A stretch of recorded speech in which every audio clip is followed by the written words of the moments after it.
I'm Andrew Huberman, and I'm a professor of neurobiology and ophthalmology at Stanford School of Medicine. Today we are going to talk about our sense of self, or what's called interoception. Interoception is our sensing of our internal landscape, things like our heartbeat, our breathing, and our gut. This discussion about sense of self and interoception has many important actionable items that relate to bodily health and brain health. Of all the topics I could cover, this thing that we call sense of self, which is also called interoception, has perhaps the most foundational level of importance for all that we feel, all that we do, and all that we are capable of doing. And I promise that if you can learn a little bit about the mechanisms of self-sensing, of understanding what's going on in your internal milieu, as we say, your internal environment, you will position yourself to do some very simple things that can lead to outsized positive effects on everything from sleep to body composition to mental focus to mood, your ability to regulate stress, and indeed even your ability to heal and recovery from injuries of different kinds, brain injury and bodily injury. We have a system in our body that connects our brain to all of our bodily organs and connects all of those bodily organs to our brain. And that communication between brain and body in both directions creates a situation where either we are positioned to do things well or we are positioned to do things poorly. So I really want to dive in and dissect what is this system of brain-body communication? What does it look like? What are the actual neurons and connections? The system that's most often associated with this is our 10th cranial nerve called the vagus nerve. The word vagus relates to the word vagabond, which is to wander. And indeed, the vagus nerve is a vast, enormous wandering set of nerves. So it's not one nerve. It's not like one fiber, one axon, as we say. So where do they go? Well, they leave the brain and the brain stem. The brain stem is kind of the back of your brain. If you touch the back of your neck, it's about 3 inches deep to where you're touching. The neurons that are there send information into the body to control your bodily organs. How fast your heart is beating, how fast you're breathing, how fast your digestion is occurring. Even things like whether or not you are going to secrete so-called killer cells, your immune cells, from your spleen to go ward off bacteria. Now, the neurons there don't know what to do unless they receive information about what's going on within the body. So everything from your intestines to your stomach, etc., and your spleen are sending information also up to the brain. There are 2 fundamental features of what's going on in your body that need to be communicated to your brain, these neurons in your brainstem, in order for your brain and your body to work together correctly. And the 2 types of information are mechanical information and chemical information. So when you think about your sense of self and your ability to understand what's going on in your body, if you feel good or if you feel bad, your sense of self is dependent on these mechanical phenomenon and these chemical phenomenon. If your gut is full or empty, whether or not your heart is beating fast or beating slowly, that's mechanical. And chemical information, whether or not your gut feels nice, and whether, when I say nice, I mean whether or not it has a balance of acidity and alkalinity that feels right to you, or whether or not your gut feels off, it doesn't feel quite right. That's chemical information. So the first principle that everyone should understand about their sense of self is that they are sensing mechanical and chemical information about every organ in their body, except for one, and that's the brain. Your brain actually doesn't have pain receptors. It doesn't even have touch receptors. The brain is a command center. It helps drive and govern changes in the organs of the body. So your organs are different. They need to tell your brain what's going on. And there are ways that you can control the mechanical and the chemical state of your organs in ways that are very powerful. So let's talk about how you can adjust the mechanical and chemical environment of your organs in order to make your brain better, and how your brain can make the mechanical and chemical environment within your organs function better. Let's take one example of these and explain how mechanical and chemical information from this particular set of organs communicates to the brain and how that changes how our brain works. And the organ I'd like to focus on first are the lungs and the diaphragm. So we're all familiar with our lungs, these two big bags of air, but they're actually not two big bags of air. They actually have little tiny sacs within them, actually millions of little sacs called the alveoli of the lungs. The alveoli of the lungs are like little tiny balloons throughout our lungs. Those little bags of air can fill up or they can deflate, right? Just like your lungs overall can fill up or they can deflate. The diaphragm is a muscle and it sits below our lungs. And the way the diaphragm and the lungs work together is very interesting. The diaphragm is actually skeletal muscle, so it's just like a bicep or a quadricep. And the fact that it is skeletal muscle is important because it has a unique property, which is that you can control it voluntarily. How the diaphragm moves up and down determines how you breathe. How you breathe is also dependent on little muscles that are between your ribs, the intercostals and other muscles. When we inhale, these little sacs in our lungs fill up and our lungs expand. And when we do that, we take up space in our thoracic cavity and our diaphragm moves down. Okay? When we exhale, the diaphragm moves up, the lungs get smaller. Okay? This actually controls our heart rate, and it works in the following way. Our heart actually has a little more space because the diaphragms move down. So the heart gets a little bit bigger, physically bigger, not in the emotional sense, but physically bigger. And as a consequence, whatever blood is in the heart flows at a slower rate because it's a larger volume. So bigger volume heart, same amount of blood inside the heart means slower flow. The brain registers that because there are a set of neurons on the heart called the sinoatrial node. That information is registered by the brain, and the brain sends a message back to the heart to speed the heart up. So if you do long inhales or you inhale more vigorously, you actually are speeding your heart up. Now, of course, you have to exhale as well. But for instance, if I were to inhale very long, like the entire time my heart rate is increasing, and then if I did a quick exhale, something else will happen. But if I kept doing that, my heart rate would increase. It's not going to increase linearly and forever, but it will increase with each inhale. Or I can simply make my inhales more vigorous and my heart rate will speed up. This is an autonomic and automatic relationship between the diaphragm, the lungs, the brain, and the heart. Now, if inhales speed the heart up, what happens on exhales? When we exhale, the diaphragm moves up.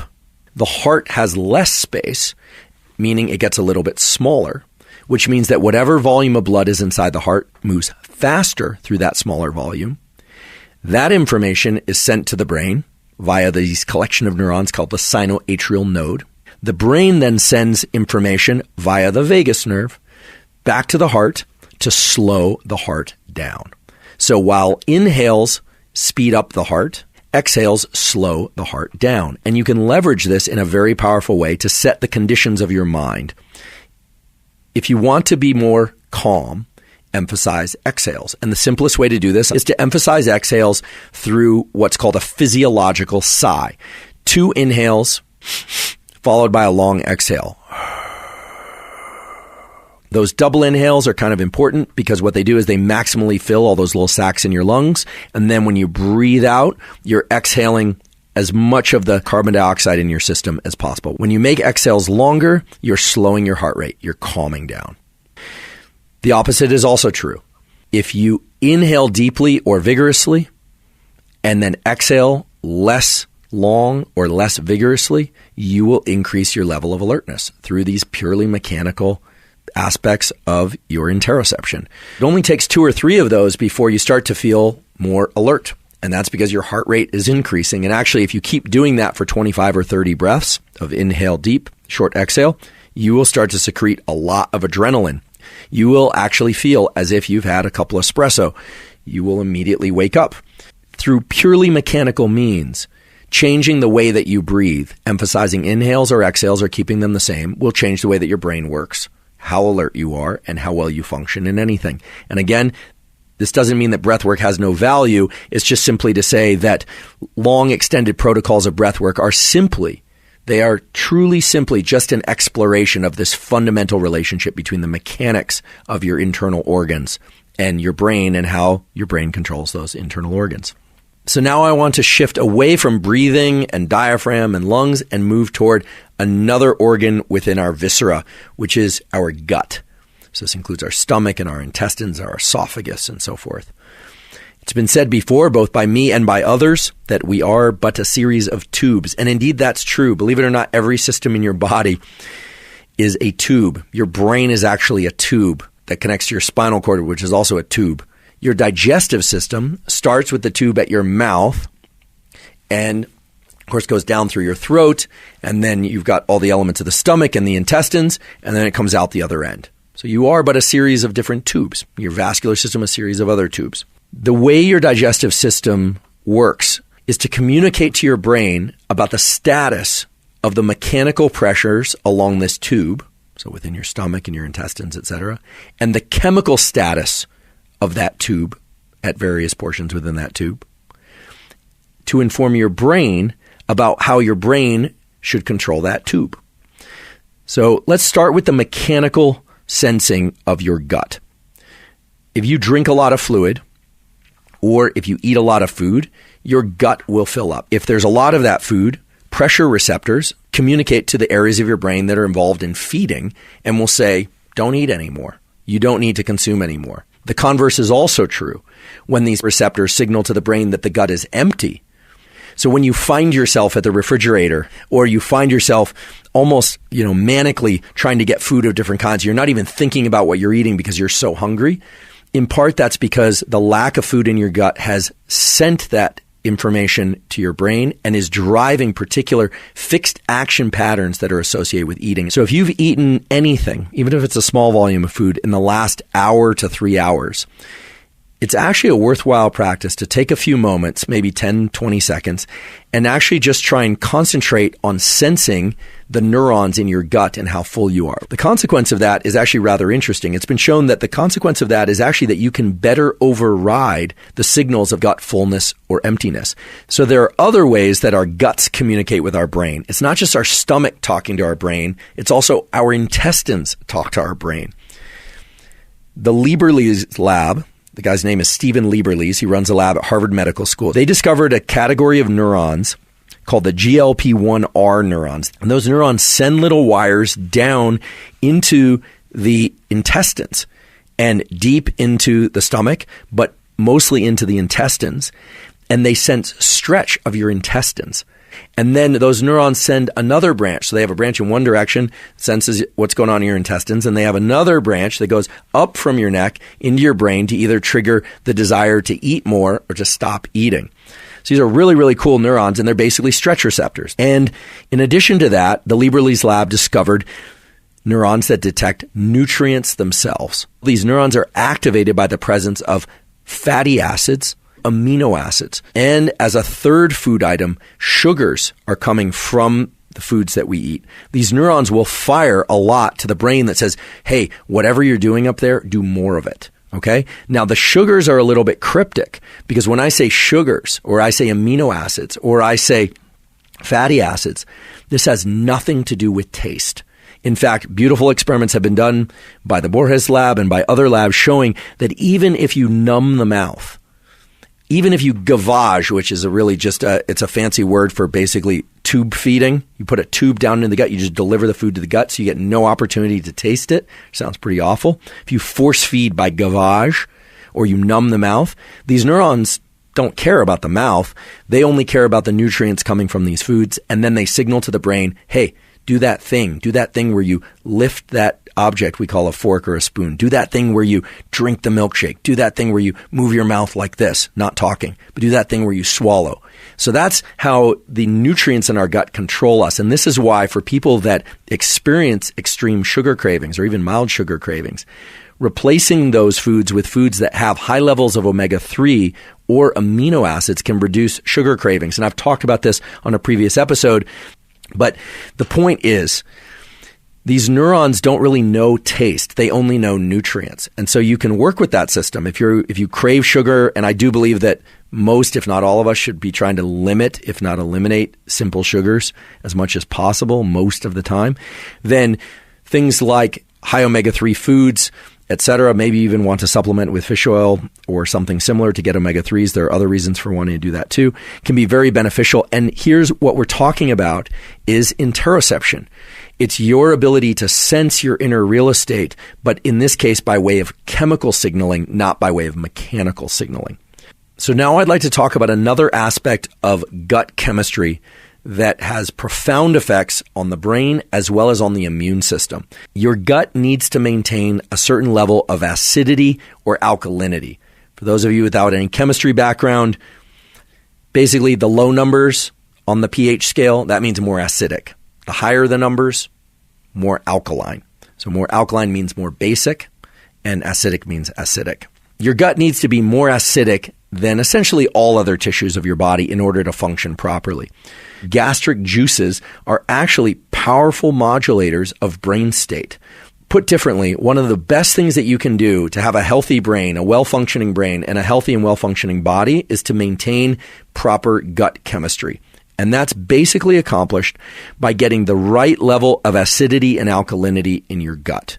Now, this is not quack pseudoscience. What we're going to talk about now are peer-reviewed data that point to the gut microbiome and its relationship to acidity of the gut and how the gut microbiome can help enhance autoimmune function and various other aspects of brain and body health. So within all the mucosal lined tissues of our body, we have what are called microbiota, little microorganisms that we didn't make that actually come from our environment or our food and live inside us. And there are good microbiota and there are bad microbiota.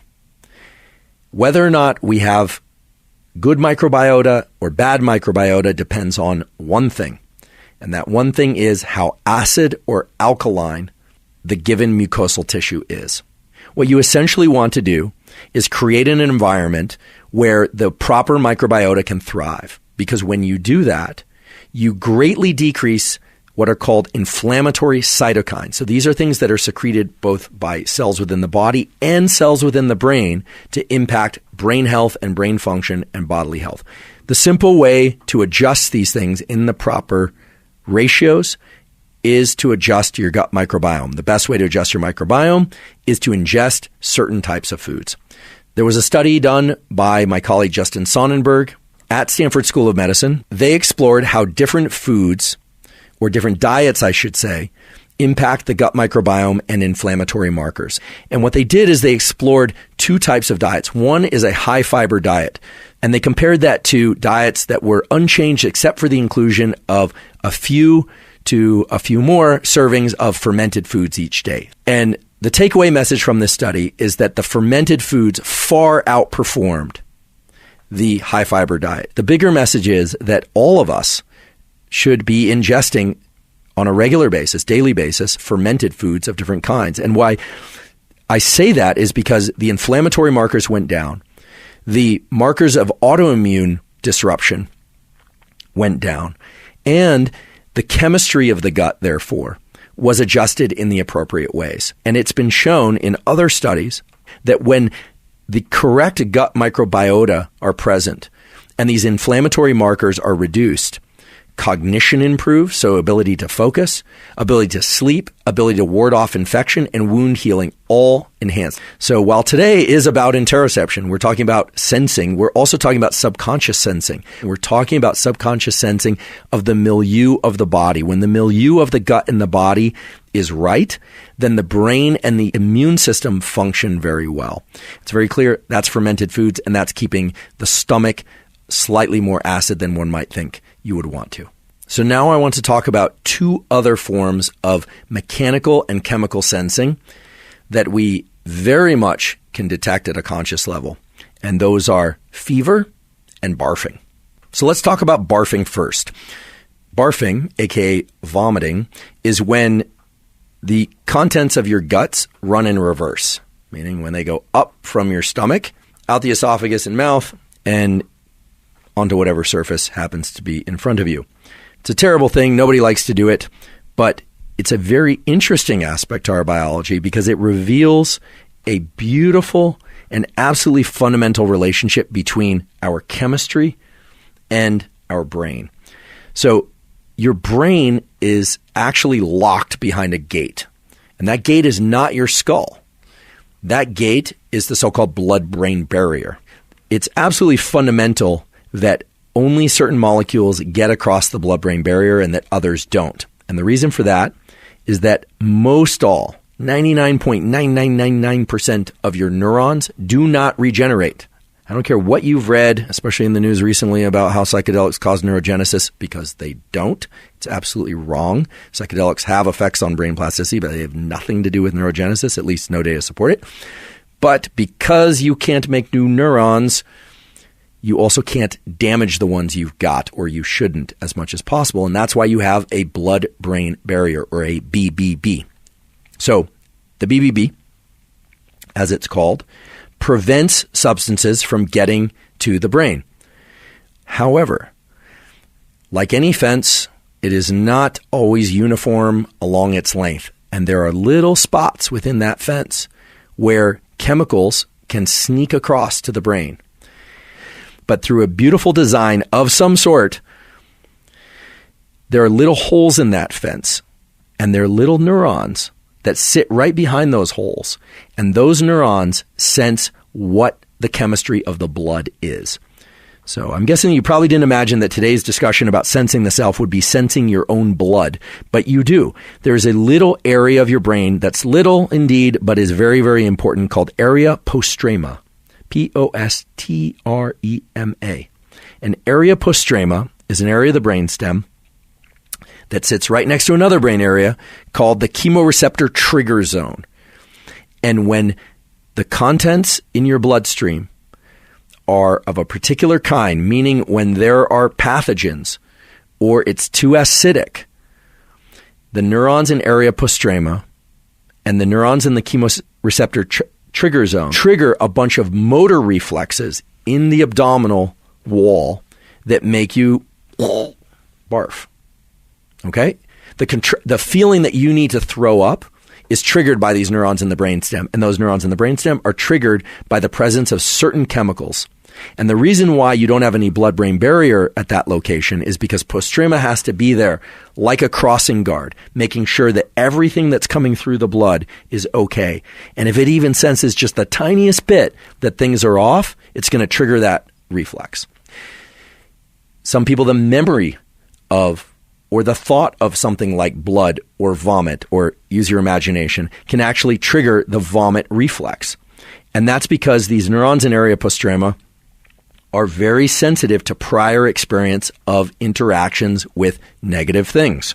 The neurons of area postrema are there basically to keep your whole system safe. So let's talk for a second about how to reduce nausea, because nausea, that salivation, that feeling that you're going to vomit, can be very beneficial in an adaptive circumstance, like you've ingested something bad. But some people experience nausea for other reasons. There are good ways to regulate nausea, and the ways they regulate nausea are very interesting. They actually adjust the activity of these neurons in area postrema, or they change the chemistry of the blood directly. And many of you have heard this before, perhaps, but it turns out that there are good data. 11 research studies were the ones that I could find, peer-reviewed research studies with no bias, so independent studies, showing that ginger can cause a notable reduction in nausea. How much ginger? 1 to 3 grams. And some of you will not be surprised to learn that cannabis can reduce nausea. But cannabis, THC, and or it turns out CBD, can reduce nausea, and it probably does that by changing the threshold for firing of these neurons in area postrema. Now let's talk about fever. A fever is simply an increase in body temperature.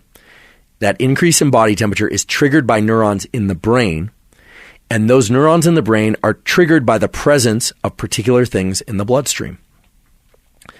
What sorts of things? Well, toxins, bacteria, viruses. When something bad gets in our system, the body doesn't know it's bad. It just knows it's foreign. Your body has this intelligence, and that intelligence is to know, these proteins are normally not seen in this region.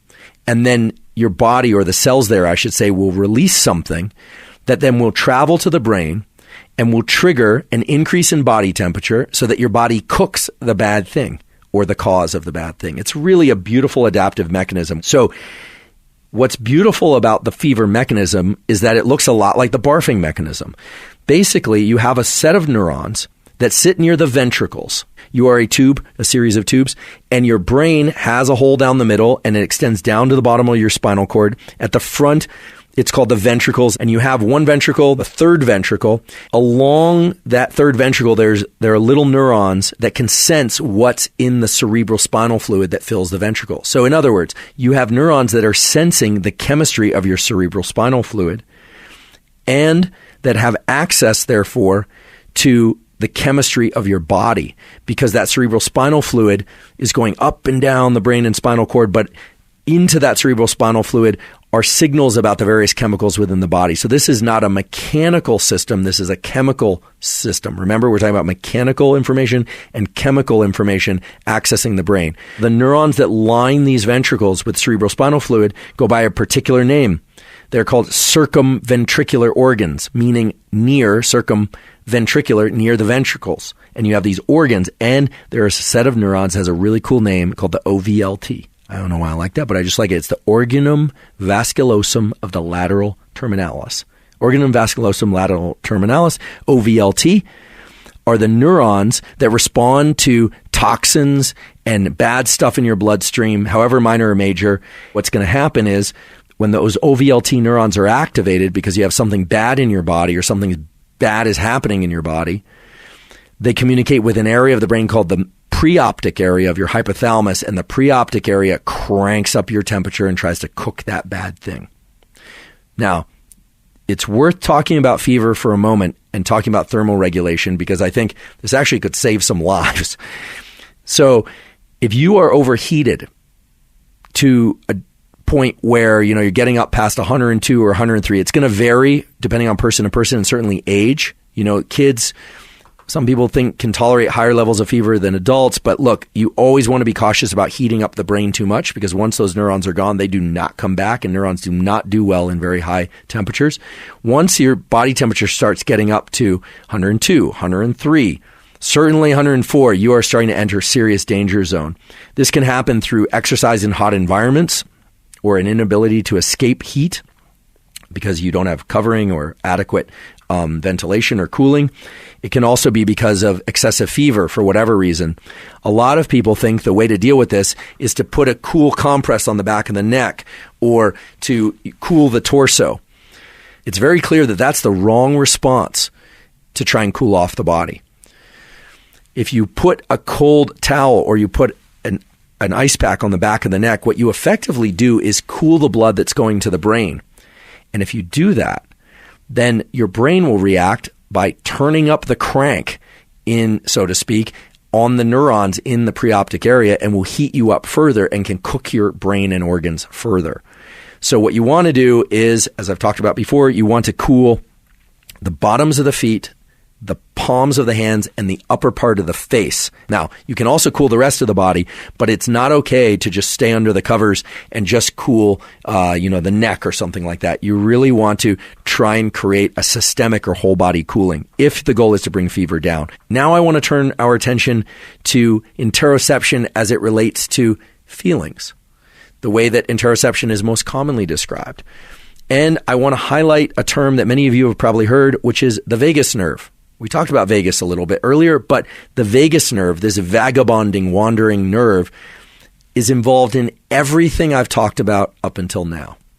And the reason I saved it till now, rather than mentioning it all along, is to highlight a specific point, which is that whenever we hear about the vagus in popular culture, it's like the vagus calms you down, it'll mellow you out. Actually, most of the time, the vagus is stimulatory. When you ingest foods with amino acids, sugars, or fatty acids, the vagus nerve gets activated and triggers the release of dopamine and makes you more alert and go seek more of those foods, or what led to those conditions. When you feel nauseous, it's rarely calming. When you feel like you have a fever, it's rarely calming. So you're starting to get the picture that even though the vagus nerve is in the parasympathetic branch of the autonomic nervous system, it's not a calming system. It's a communication system, and it's a motor system. It communicates brain to body and body to brain, and it changes the function of different organs. Now, one thing that's important to highlight is that stress itself will alter the chemistry of your gut, because of the ways that it shuts down the vagus nerve and quiets the neurons that communicate from gut to brain. I want to say that again. Stress will disrupt your gut and make you feel not good, poor digestion, and just lousy because of the way that it shuts down the vagus nerve and the neurons of your gut. It doesn't mess up your gut. It just doesn't let your gut get the signals up to your brain. And it also then throws off the chemistry, and then there's a whole cascade of effects. The vagus nerve, however, is responsible for emotion. And the way it does that is to pool, to aggregate the conditions of your gut, the conditions of your heart, and the conditions of your breathing, which includes your diaphragm and lungs, and takes that kind of as a collection of information and sends it to the brain and controls what we call your emotions. Now, that might seem obvious to some people, but to other people, that might seem totally crazy. You thought your emotions were because the market was down and you had invested, or because something that you thought was going to happen is not going to happen. Whatever it is that bothers you, you think of generally as a purely cognitive event. But the brain doesn't really know what to do with that information. It doesn't act directly on that information to create moods. Moods are created through the heart's response to reading that headline, to the change in your breathing that's caused by someone that you love telling you that actually they're not interested in spending time with you anymore. Emotions can be good or bad or neutral. So this thing that we call interoception, the sense of self, I've been building up from very fundamental layers: gut chemistry, spleens, immune systems, autoimmune. All of those things are plugging in like a series of ingredients in a recipe that gives rise to your mood and how you feel. And that mood and how you feel is shown in one location in your body that other people can see, and that's in your facial expressions. And indeed, there are now beautiful data showing that your face, including the size of your pupils, the tonality of your face, how flushed you are or how pale you are, even the degree to which you are frowning or smiling relative to other periods of time, that is all an aggregate of, or a reflection rather, of your gut, your heart, and your breathing and the chemistry of your body. And what's remarkable, and this is where interoception really, really takes a leap into the incredible, is that there are beautiful studies that show that, for instance, when we know somebody pretty well and they are going through some sort of experience of any kind, our heart rate actually starts to mimic their heart rate.